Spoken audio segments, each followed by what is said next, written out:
যদিহে মই সুইচাইড কৰিবলগীয়া হয় তেন্তে জিএনআৰচি হাস্পাতালৰ ভিতৰত কৰিম।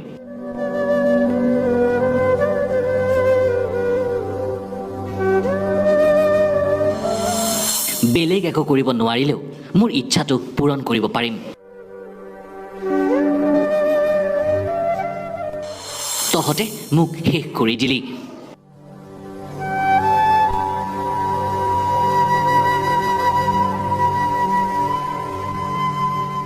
এটাৰ পাছত আন এটা বিপদ।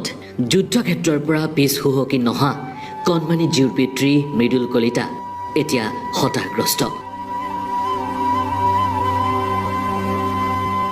আৰু কিমান ধৈৰ্য ধৰিব, কিমানক ক'ব দুৰ্দশাৰে ভৰা জীৱনটোৰ এই কথাবোৰ।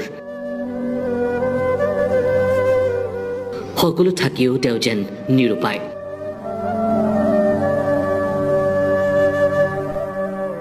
কেৱল জীৱেই নহয়, সমগ্ৰ পৰিয়ালটোৱে এতিয়া মাৰাত্মক ৰোগত আক্ৰান্ত। হেপাটাইটিছ, লিভাৰ বিকল, কোভিড পজিটিভ। এটা লিভাৰৰ বাবে দিন ৰাতি একাকাৰ কৰা জীউক 15 দিনৰ বাবে ৰখা হৈছে কোভিড চিকিৎসালয়ৰ ICUত। প্ৰতিটো মুহূৰ্ততে মৃদুল কলিতাৰ সাহস হৈ কাষত থকা পত্নীকো অৱশেষত লৈ যোৱা হ'ল কোভিড কেন্দ্ৰলৈ।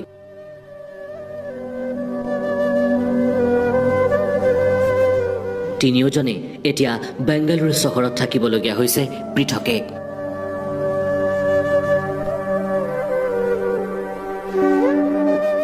অকলশৰীয়া হৈ পৰিছে মৃদুল কলিতা।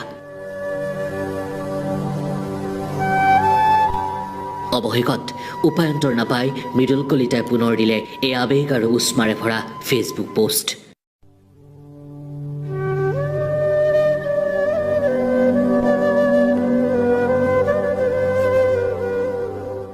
মৃদুল কলিতাৰ এই যুদ্ধখনৰ সূত্ৰপাত হৈছিল উত্তৰ গুৱাহাটীৰ জিএনআৰচি হাস্পাতালৰ ভুল চিকিৎসাৰ পৰা।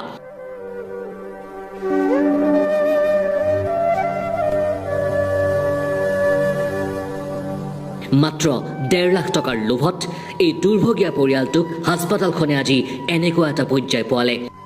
জানিব পৰা মতে অসম আৰক্ষীৰ কেইবাজনো উচ্চপদস্থ বিষয়াই মৃদুল কলিতাই দীৰ্ঘদিন ধৰি উত্থাপন কৰি অহা এই অভিযোগৰ উচিত তদন্ত কৰাৰ দিছে আশ্বাস।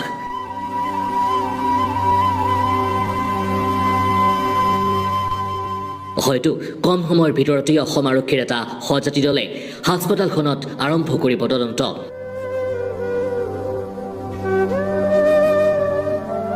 এই তদন্তৰ পিছত পৰিয়ালটোৱে উচিত ন্যায় পায় নে নাপায় সেয়া সময়হে ক'ব। কিন্তু এই মুহূৰ্তত ৰাজ্যবাসীয়ে মনে প্ৰাণে বিচাৰিছে কণমানি জীউ শীঘ্ৰেই সুস্থ হৈ উঠক।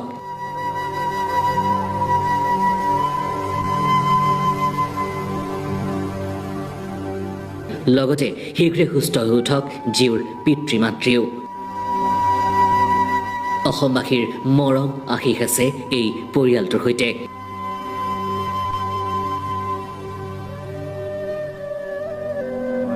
Accident trauma and emergency hospital. We provide day and night services equally. In fact, we do more emergency OTs than elective surgeries.